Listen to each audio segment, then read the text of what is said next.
আজকের রেসিপি মাছের ডিম দিয়ে আলু পটলের ঝোল।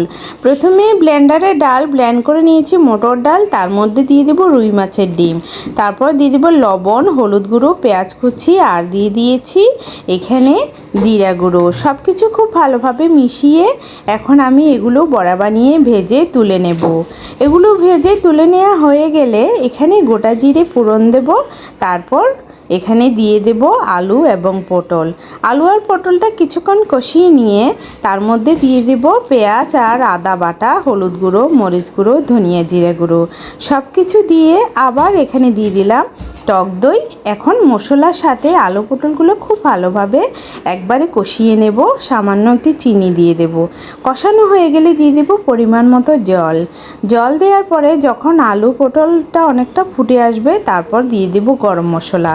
এখন দেখুন একেবারে লো আছে, আলু পটল সিদ্ধ করা হয়ে গেলে তার মধ্যে দিয়ে দেব এখানে ডিমের বড়াগুলো।